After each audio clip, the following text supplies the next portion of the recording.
Été 1990. Blancs et autochtones s'affrontent pour un bout de terrain à proximité de Montréal. C'est la crise d'Oka.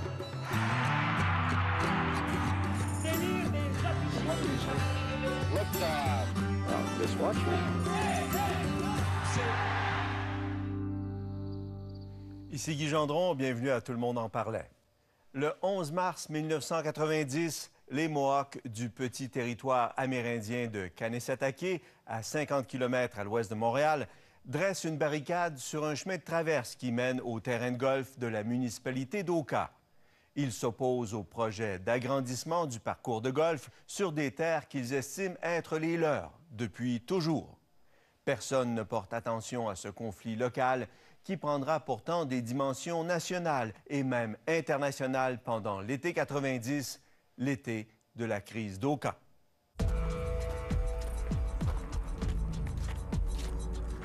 En 1990, la région du lac des Deux-Montagnes, avec ses paysages bucoliques et son lac magnifique, est confrontée à une crise sans précédent.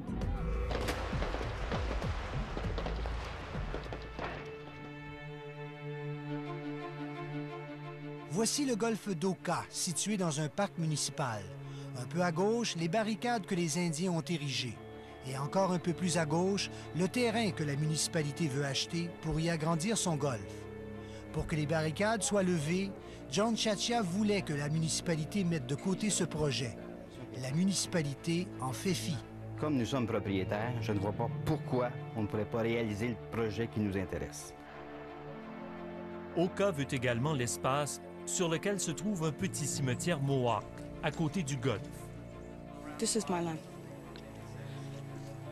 My ancestors are buried there, and if we have to, we'll be there too.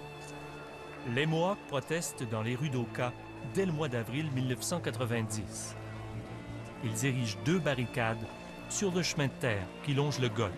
Even the golf course is ours too, but was illegally taken from us through a private bill that was passed in 1959. Oka tient beaucoup à l'agrandissement du golfe et au projet immobilier qui lui est rattaché. Des négociations entre les gouvernements et la communauté Mohawk ont lieu de la fin 89 au début 90. Elles échouent.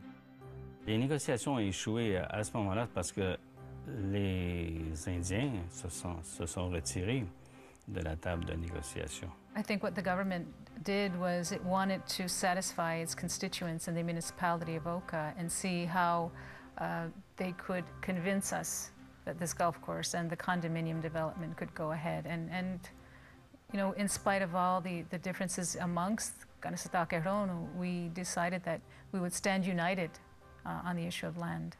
Ce qui a échoué, c'est que le fédéral a refusé de répondre aux demandes des Mohawks et d'acquérir le terrain. Si le gouvernement fédéral avait accepté d'acheter les terrains et de s'assurer qu'il n'y ait pas de golf, d'extension de golf, il n'y aurait pas eu de crise. Ces 2 barricades, érigées depuis quelques mois, exaspèrent le maire d'Oka, Jean Ouellette. Vous finissez par se le mettre dans la tête. Tout le monde dit que c'est une réserve. Pourquoi c'est pas une réserve? Il n'a jamais été question de céder 1 pouce de terrain qui appartient présentement à la municipalité d'Oka. Rares sont les appuis aux revendications Mohawk au tout début de la crise. Moi, je trouve qu'il y a des intérêts supérieurs à des intérêts de développement immobilier. Les intérêts d'un peuple, les intérêts humains, l'aspect culturel des Autochtones, je crois, sont beaucoup plus importants que de déterminer si nous allons construire ou non un terrain de golf. Ça me surprend parce que je les ai jamais vues, ces images-là. Et je trouve ça incroyable. Je suis contente. Je sais que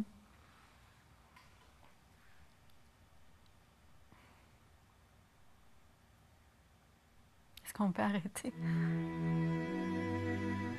Alani Sobom-Sawin, réalisatrice à l'Office national du film, a été témoin de toute la crise.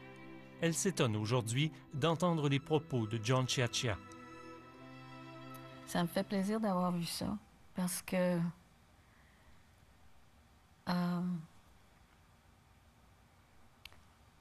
on ne voyait pas tellement ce genre de pensée-là à ce moment-là.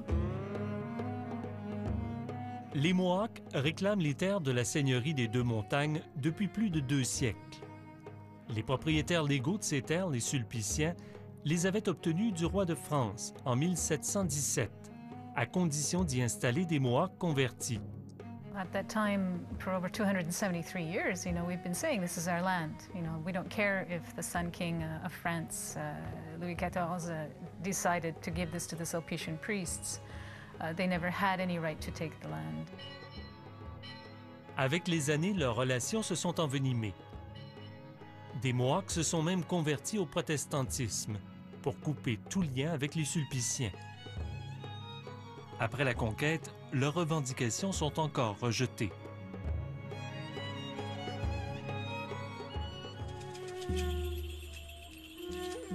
Les Mohawks de Kahnawake ont aussi bien des plaintes à formuler, comme l'explique le chef Andrew DeLille en 1968. We have claims which we feel are justifiable, just as anyone else has claims, and they have never been discussed, and now we want to bring them to the attention of the people and approach the government and discuss these claims. À Kahnawake, ceux qui ont empiété sur le territoire de la réserve sont pointés du doigt. Expropriation de la territoire pour le Pont-Mercier, jamais payé. Expropriation pour les 2 routes qui viennent de la Pont-Mercier, jamais payé. L'expropriation d'ouvriers, chemin de fer pour la CPR, jamais payé. Expropriation de 2 lignes de hydro par Shawinigan Water and Power, jamais payé. Depuis plus de 35 ans, l'avocat James O'Reilly défend les dossiers autochtones. Je pense que le fédéral n'a pas voulu régler les revendications territoriales de tous les Mohawks avant aujourd'hui. Et je pense que c'est le fédéral qui doit porter l'odieux de la responsabilité des événements d'aujourd'hui. Les Mohawks les plus radicaux revendiquent les territoires historiques de la Confédération iroquoise, c'est-à-dire du sud du lac Ontario aux Laurentides. Tout l'été 1990, ce sont eux, les radicaux, les guerriers, les warriors, qui tiendront le Québec et le reste du Canada en haleine.